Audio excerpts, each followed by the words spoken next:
Hello दोस्तों, स्वागत है आपका आपके अपने YouTube channel math and GS concept पर। आज हम दोस्तों आपके सामने लेकर उपस्थित हुए हैं साइंस की क्लास को, जो कि रहेगी सीटेट के लिए। जितने भी कैंडिडेट हैं जो कि सीटेट में अपना एग्जाम देने जा रहे हैं, जो कि 7 जुलाई को होने वाला है दोस्तों, उसमें आप अच्छा प्रदर्शन कर पाएँ, इसके लिए हम आपके सामने एक बेहतरीन क्लास को लेकर के आपके सामने उपस्थित हुए हैं, जो कि साइंस की है। साइंस में दोस्तों जितने भी 30 क्वेश्चन जो आते हैं, उसमें से सभी 30 के 30 क्वेश्चन आप हमारी क्लास को जब अटेंड करते रहेंगे, जो भी हमने अपलोड कर दिए उन क्लासों को लेने के बाद आप अच्छे से उन क्वेश्चनों को बना पाएंगे। ठीक है दोस्तों, तो स्टार्ट करते हैं आज की क्लास, जो कि है साइंस। साइंस के आज दोस्तों हम 30 क्वेश्चनों को हल करेंगे और इन 30 क्वेश्चनों का डिस्कशन करेंगे, जिससे कि आप अपने एग्जाम में उनको अच्छे से बना पाएं। क्योंकि जो भी हम क्वेश्चन लेकर उपस्थित हुए हैं वो काफी बार रिपीट हुए हैं दोस्तों, तो आगे भी रिपीट होने की उनकी संभावना है। ठीक है दोस्तों, तो बढ़ते हैं पहले क्वेश्चन से। आज का पहला क्वेश्चन, आज का आपकी स्क्रीन पर दोस्तों देखिए, पहला क्वेश्चन आपसे क्या कहना चाह रहा है दोस्तों। क्वेश्चन कह रहा है आपसे, देखिए दोस्तों पहला क्वेश्चन क्या है। क्वेश्चन कह रहा है, गर्मी के मौसम की अपेक्षा सर्दी के मौसम में हम अधिक मात्रा में भोजन ग्रहण करते हैं, क्यों? गर्मी के मौसम की अपेक्षा हम सर्दी में अधिक भोजन ग्रहण करते हैं, ऐसा क्यों करते हैं वो आपको बताना है दोस्तों। ऑप्शन नंबर पहला है, गर्मी के मौसम में अधिक भोजन खाने से पेट संबंधी बीमारियां हो जाती हैं। दूसरा ऑप्शन है, सर्दी के मौसम में काम कार्य कम करने की वजह से भोजन अधिक खाया जाता है। तीसरा ऑप्शन है, गर्मी की अपेक्षा सर्दियों में हमें अधिक ऊर्जा की आवश्यकता होती है। चौथा ऑप्शन है, यह गलत धारणा है। कौन सा आपका राइट आंसर है दोस्तों, वो आपको बताना होगा। ठीक है, तो यहाँ पर जो आपका राइट आंसर है दोस्तों, ऑप्शन नंबर 3 है। गर्मी की अपेक्षा सर्दियों में हम अधिक ऊर्जा की आवश्यकता होती है, इसलिए हम भोजन अधिक ग्रहण करते हैं। क्योंकि अगर हम भोजन अधिक ग्रहण करेंगे तो हमें ऊर्जा अधिक मिलेगी। अधिक ऊर्जा से हमारे शरीर का तापमान बढ़ेगा, और तापमान बढ़ेगा तो हमें सर्दी कम लगेगी, इसलिए हम भोजन को अधिक ग्रहण करते हैं। तो ऑप्शन नंबर 3 आपका क्या है दोस्तों, राइट आंसर हो गया है। ठीक है, बढ़ते हैं अगले क्वेश्चन पर। क्वेश्चन नंबर 22, 122 क्या कह रहा है दोस्तों। क्वेश्चन नंबर 122 कह रहा है आपसे, जब एक छात्र खेल के खेलने के लिए जब एक छात्र खेल खेलने के बाद थक जाता है, तो चीनी और नमक का घोल पीते ही अंदर स्फूर्ति महसूस करता है, इसलिए चीनी के घोल को क्या करना चाहिए दोस्तों। ऑप्शन है, विटामिन का स्रोत कहा जाता है, पानी का स्रोत कहा जाता है, प्रोटीन का स्रोत कहा जाता है, तात्क्षणिक ऊर्जा का स्रोत कहा जाता है, वसा का स्रोत कहा जाता है। इनमें से कौन सा आपका राइट आंसर है? क्योंकि जब हम खेलते हुए थक जाते हैं तो चीनी और पानी का घोल पीते हैं, तो हमें उस स्फूर्ति महसूस होती है। ऐसा क्यों होता है दोस्तों? हम उस चीनी और पानी के घोल को क्या माने जिससे हमें ऊर्जा महसूस होती है, स्फूर्ति मिलती है, तो वो आपका राइट आंसर होगा दोस्तों। तो इसमें से जो राइट आंसर है दोस्तों वो होगा कि तात्क्षणिक ऊर्जा का स्रोत होता है। जो चीनी का पानी होता है, यानी कि जिसे हम ग्रामीण क्षेत्र में शरबत कहते हैं, वो तात्क्षणिक ऊर्जा का स्रोत होता है, इसलिए हमें उसे पीने से स्फूर्ति महसूस होती है। तो ऑप्शन नंबर 3 आपका क्या है दोस्तों, राइट आंसर है दोस्तों। बढ़ते हैं अगले क्वेश्चन पर। अगला क्वेश्चन कह रहा है आपसे, ग्रीन हाउस प्रभाव का क्या मतलब होता है। ग्रीन हाउस प्रभाव का क्या मतलब होता है दोस्तों, वो आपको बताना है दोस्तों। क्या होता है, देखिए दोस्तों, ऑप्शन नंबर कह रहा है आपका पहला है, वायुमंडल में CO2 की मात्रा में कमी से ताप में कमी। वायुमंडल में O2 की कमी से ताप में कमी। वायुमंडल में CO2 की मात्रा में वृद्धि से ताप में वृद्धि। वायुमंडल में ऑक्सीजन की मात्रा में वृद्धि से ताप में वृद्धि। तो आपका जो राइट आंसर है दोस्तों वो कौन सा है, तो ऑप्शन नंबर 3 आपका राइट आंसर है। वायुमंडल में CO2 की मात्रा में वृद्धि से ताप में वृद्धि हो जाती है, जिसे हम ग्रीन हाउस प्रभाव कहते हैं दोस्तों। अगला क्वेश्चन है क्वेश्चन नंबर 124, सौर ऊर्जा को विद्युत ऊर्जा में परिवर्तित करने के लिए आवश्यक तत्व है। सौर ऊर्जा को विद्युत ऊर्जा में परिवर्तित कौन करता है, वो आपको बताना है दोस्तों। बेरिलियम करता है, सिलिकॉन करता है, टेंटिलम करता है, या अति शुद्ध कार्बन करता है। कौन करता है दोस्तों, तो ये करता है सिलिकॉन। कौन करता है दोस्तों, सिलिकॉन करता है। ठीक है, सिलिकॉन करता है ऐसा कार्य कि सौर ऊर्जा को विद्युत ऊर्जा में परिवर्तित कर देता है दोस्तों। अगला क्वेश्चन 125 कह रहा है, फ्यूज तार के लिए कौन सा कथन सत्य है। इसके लिए दोस्तों, फ्यूज तार के लिए कौन सा कथन सत्य है वो आपको बताना है। प्रतिरोध कम तथा गलनांक अधिक होता है। प्रतिरोध अधिक तथा गलनांक कम होता है। प्रतिरोध कम तथा गलनांक कम होता है।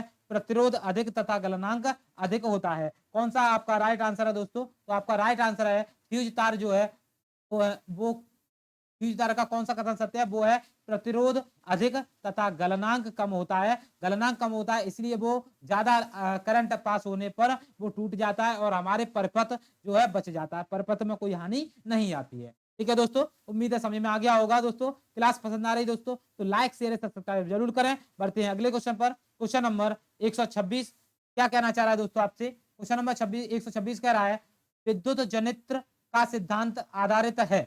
विद्युत जनित्र का सिद्धांत जो है दोस्तों किस पर आधारित है वो आपको बताना है। तो विद्युत जनित्र का जो सिद्धांत होता है दोस्तों विद्युत चुम्बकीय प्रेरण पर आधारित होता है। किस पर? विद्युत चुम्बकीय प्रेरण पर। ठीक है, तो ऑप्शन नंबर सेकंड आपका राइट आंसर है दोस्तों। बढ़ते हैं अगले क्वेश्चन पर। अगला क्वेश्चन कह रहा है भारत के अंडमान निकोबार का बैरन द्वीप किस प्रकार का ज्वालामुखी है? तो आपको बताना है किस प्रकार का है। तो आप सभी को पता होगा ये सक्रिय ज्वालामुखी है। कैसा है दोस्तों? सक्रिय ज्वालामुखी है। भारत में एक ही सक्रिय ज्वालामुखी है जो कि अंडमान निकोबार में है और ये कैसा है? सक्रिय ज्वालामुखी है दोस्तों। बढ़ते हैं अगले क्वेश्चन पर। अगला क्वेश्चन कह रहा है जल में मिलाने वाले रोगाणु नाशक गैस को कौन सी गैस है? रोगाणु नाशक गैस कौन सी है दोस्तों जल में मिलाई जाती है जो वो आपको बतानी है दोस्तों। तो क्वेश्चन नंबर 128 का जो राइट आंसर है दोस्तों रोगाणु नाशक यानी रोगों को समाप्त करने वाली गैस है तो वो है दोस्तों कौन सी? क्लोरीन गैस है। ऑप्शन नंबर 1 आपका राइट आंसर है दोस्तों। बढ़ते हैं अगले क्वेश्चन पर। अगला क्वेश्चन आपकी स्क्रीन पर कह रहा है 129 ऊंचे पर्वतों पर पाए जाने वाले चीड़, देवदार और फर जैसे पेड़ पाए जाते हैं किस प्रकार के क्षेत्र में पाए जाते हैं वो आपको बताना है। उष्णकटिबंधीय सदाबहार वन में होते हैं ये, मध्य अक्षांशीय सदाबहार वन होते हैं या भूमध्य सागरीय सदाबहार वन होते हैं या कोणधारी सदाबहार वन होते हैं। कौन से होते हैं? तो दोस्तों ये होते हैं पहाड़ों पर जो पाए जाते हैं वो होते हैं कोणधारी सदाहरित वन होते हैं। कौन से दोस्तों? कोणधारी सदाहरित वन होते हैं। ऑप्शन नंबर 4 आपका राइट आंसर है दोस्तों। अगला क्वेश्चन है दो कारें एक दूसरे के समांतर एक सड़क पर गतिमान है यदि उनका समान समय अंतरालों में वेग परिवर्तन समान हो तो इस प्रकार की जो गति है उसको क्या कहेंगे दोस्तों? तो उसको कहते हैं वस्तुएं समान त्वरण से गतिशील हैं। क्या कहेंगे? उनका त्वरण कैसा है दोस्तों? समान है। ऑप्शन नंबर सेकंड आपका राइट आंसर है दोस्तों। अगला क्वेश्चन 131 आपकी स्क्रीन पर क्या कहना चाह रहा है दोस्तों? क्वेश्चन आपसे क्वेश्चन कह रहा है डैनियल सेल का कैथोड बना होता है। डैनियल जो सेल है दोस्तों इसका कैथोड कैसा होता है वो आपको बताना है दोस्तों। तो ये होता है कॉपर सल्फेट का बना होता है। डैनियल सेल का जो कैथोड है वो किसका बना होता है? ये होता है कॉपर प्लेट का बना होता है दोस्तों। ठीक है दोस्तों, क्वेश्चन नंबर अगला है झील के किनारे, किसके किनारे दोस्तों? झील के किनारे खड़े होकर मछुआरे को जल के नीचे स्थित मछली दिखाई देगी। कैसी देगी वो आपको बतानी है। वास्तविक मछली से बड़ी, वास्तविक मछली से छोटी, वास्तविक मछली के समान, कोण के मान पर निर्भर करती है। तो ये दोस्तों आपका राइट आंसर है वास्तविक मछली से बड़ी दिखाई देगी। क्या कैसी दिखाई देगी दोस्तों? बड़ी दिखाई देगी।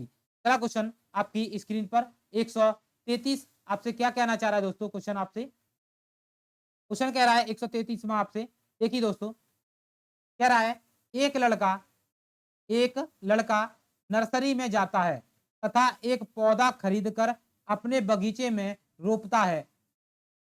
अब पौधे का कौन सा भाग दिखाई नहीं देगा? रोपता है तो कौन सा भाग दिखाई नहीं देगा वो आपको बताना है। तो आपको पता है वो उसकी जड़ें दिखाई नहीं देगी, तो जड़ तंत्र है वो आपको दिखाई नहीं देगा क्योंकि उसने उसमें मिट्टी में दबा दिया, रोप दिया है। ठीक है दोस्तों, तो चलते हैं अगले क्वेश्चन पर।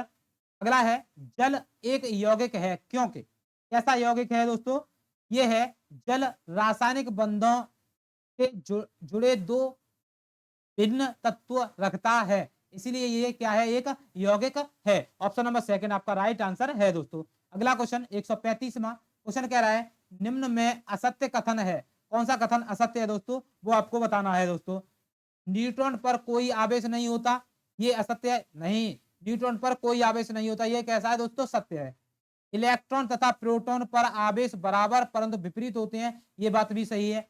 इलेक्ट्रॉन तथा प्रोटॉन का द्रव्यमान लगभग बराबर होता है, ये दोस्तों गलत है।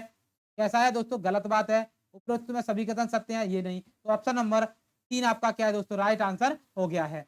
उम्मीद है समझ में आ गया होगा। बढ़ते हैं अगले क्वेश्चन पर। क्वेश्चन कह रहा है अगला 136वां, किसी पिंड पर लगने वाला अभिकेंद्र बल सदैव कार्य करता है, किसकी ओर कार्य करता है दोस्तों, वो आपको बताना है। तो ये करता है केंद्र की ओर त्रिज्या के अनुदिश, केंद्र की ओर त्रिज्या के अनुदिश हमेशा कार्य करता है दोस्तों। अगला क्वेश्चन, विद्युत जनित्र मुख्य रूप से है, विद्युत जनित्र जो है वो मुख्य रूप से क्या है, ऊर्जा के परिवर्तक की तरह कार्य करता है, क्या है, ऊर्जा के परिवर्तक की तरह कार्य करता है। ऑप्शन नंबर 3 आपका राइट आंसर है दोस्तों। बढ़ते हैं अगले क्वेश्चन पर।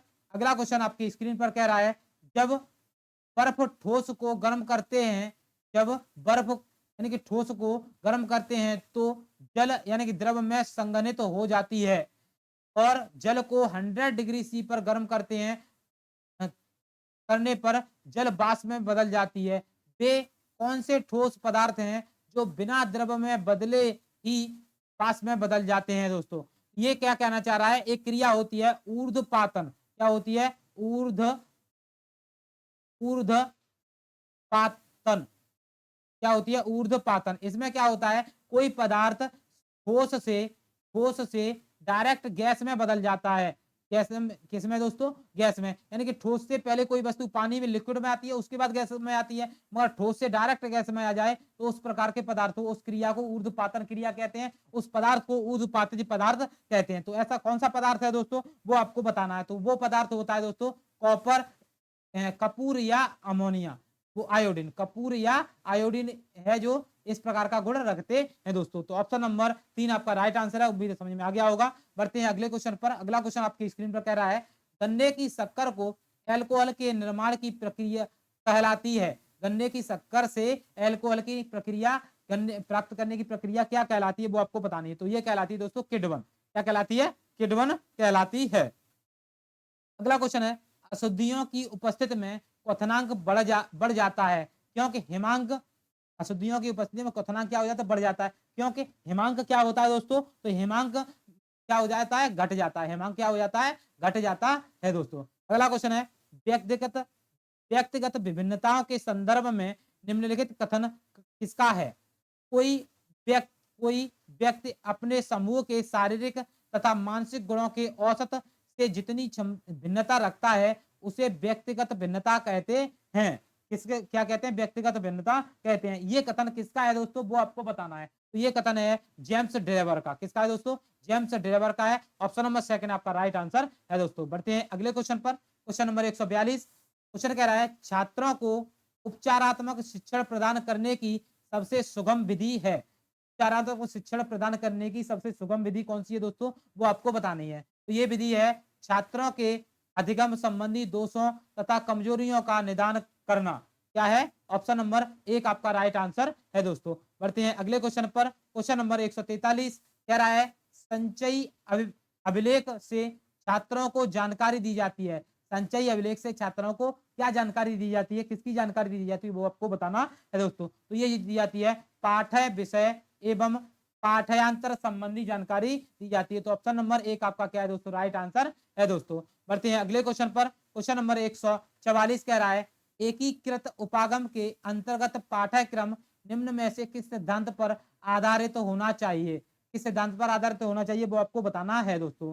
विषय जीवन केंद्रित सिद्धांत पर, व्यवहारिक पक्ष के सिद्धांत पर, विषय के समन्वय इकाई के सिद्धांत पर, तो यहाँ उपरोक्त में से सभी। तो यहाँ पर जो राइट आंसर है दोस्तों, उपरोक्त सभी क्या है, राइट आंसर है दोस्तों। आपका चौथा आपका राइट आंसर है दोस्तों। उम्मीद है समझ में आ गया होगा। बढ़ते हैं अगले क्वेश्चन पर। क्वेश्चन नंबर 145 आपसे कहना चाह रहा है दोस्तों, एक विज्ञान शिक्षक कक्षा 6 के विद्यार्थियों को हवा के गुण पढ़ाने के लिए समूह के क्रियाकलाप करवाने की योजना बनाता है। वह समूहों का नेतृत्व करने वाले विद्यार्थियों का चयन किन गुणों के आधार पर करेगा, किन गुणों के आधार पर करेगा, वो आपको क्या करना है दोस्तों, बताना है। तो ये करेगा योग्यता अनुसार भूमिका देना, प्रोत्साहित करना, वह सभी समूह सदस्यों के साथ समन्वय बनाए रखना, ये गुण उसमें होने चाहिए। तो ऑप्शन नंबर 3 आपका राइट आंसर हो गया है दोस्तों। बढ़ते हैं अगले क्वेश्चन पर। क्वेश्चन नंबर 146 कह रहा है, बच्चों में विज्ञान की समझ का विकास करने हेतु सर्वोत्तम उपाय है, सर्वोत्तम उपाय दोस्तों कौन सा है, तो ये है उन्हें प्रायोगिक कार्य कराए जाएं, क्या कराए जाएं दोस्तों, प्रयोग कराए जाएं, ये सबसे सर्वोत्तम उपाय है दोस्तों। अगला क्वेश्चन है दोस्तों, निम्न में से क्या सूक्ष्म शिक्षण की एक विशेषता नहीं है? इसका ऑप्शन है दोस्तों, इसका स्वरूप अति लघु होता है, इसका स्वरूप बहुत सक्रिय होता है, इसका स्वरूप पाठ्य पुस्तक का भाग होता है, इसका समय अवधि अधिकतम 36 मिनट होती है। तो जो आपका राइट आंसर है दोस्तों वो है ऑप्शन नंबर 3, पाठ्य पुस्तक का व्यापक भाग निहित होता है दोस्तों। ठीक है, अगला क्वेश्चन है दोस्तों आपका 148, विज्ञान शिक्षण में निम्न में से क्या नवाचार है?